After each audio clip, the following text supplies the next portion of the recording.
Саламатсыздар ма? Бүгін біз жұмсақ үлпілдеген сыр қосылған нан дайындайтын боламыз. Көреміз. Біз тестамызды дайындап аламыз. Ол үшін бізге 2 стакан жылы сүт,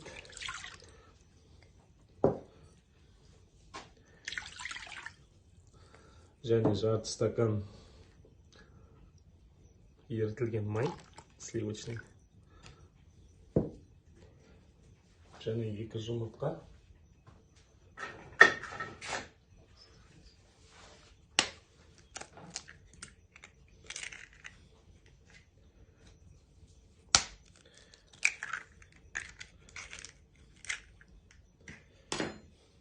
Осыны жақсылап араластырамыз.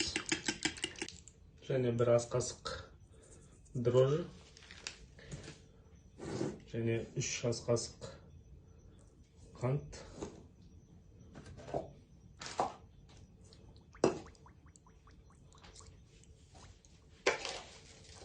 және кішкентай шай қасықпен жартысын тұз.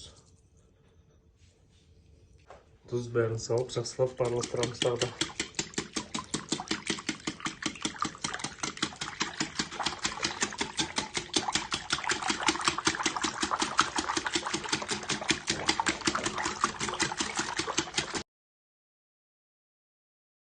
Енді ұнымызды қосамыз осыған. 3-4 стакандай ұн көзбен өлшеп салып, және үстіне 1 пакет осындай разрыхитель қосамыз.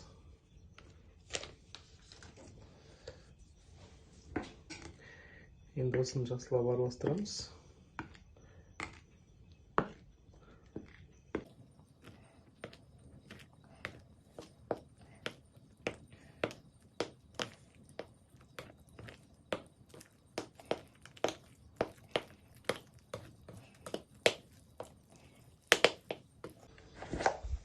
Кішкене ұн саламыз.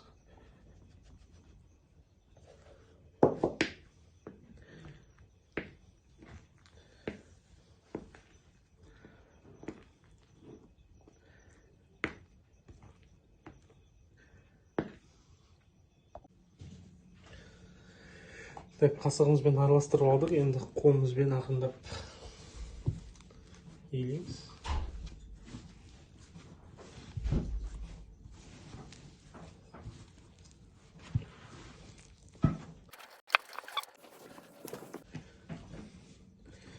Қолымызбен осылай иілеп аламыз.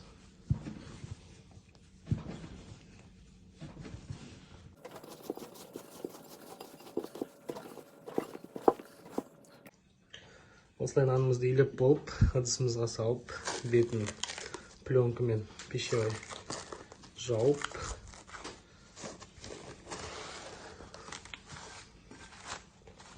жылы жерге қоямыз. Осылайынан ауа кірмейтіндей қылып жауып,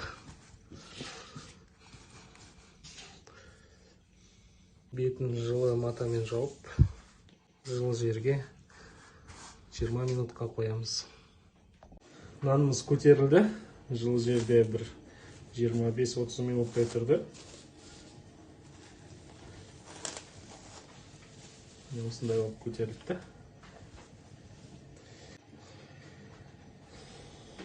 Қолымызды майлап, енді осы кесілген порциядағы нандарымызды домалатамыз.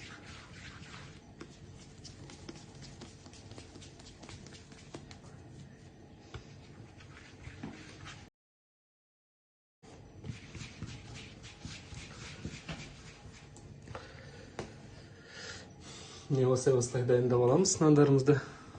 Енді осы нанымызды жұқалап естіп жаямыз.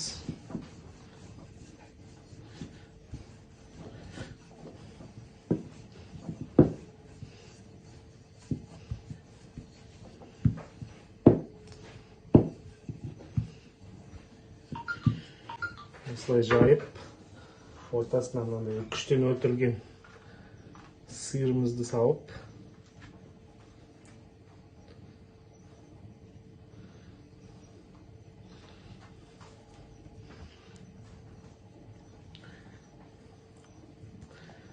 осылай бүктейміз.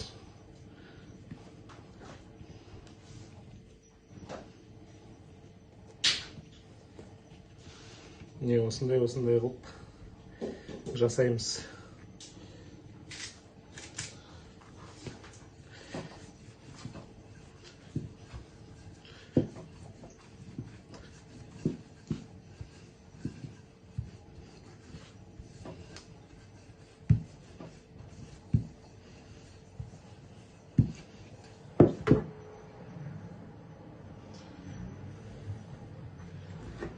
Бәрін осылайнан жасап шығамыз.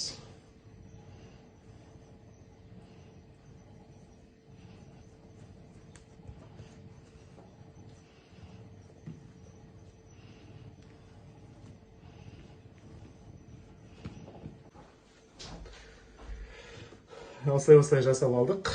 Енді бұлай бетінен кішкене пышақпен тіліп узор жасаймыз.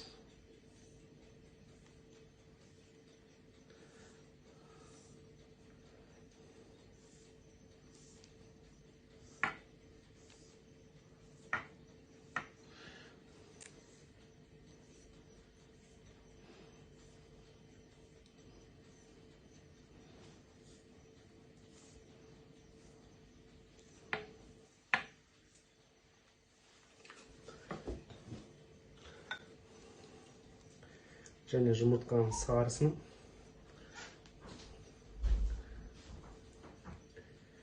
жақсылап жағамыз.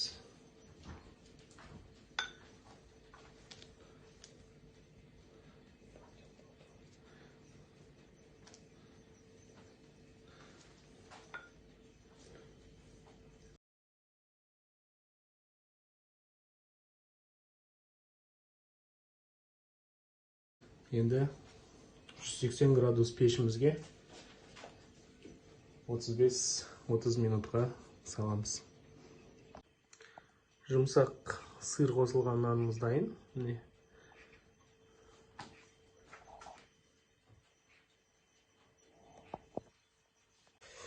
Ал бісміллахты дәмін көрейік.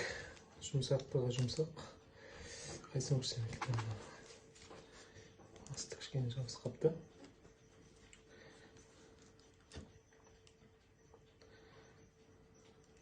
İşlerim мындай. Пісім.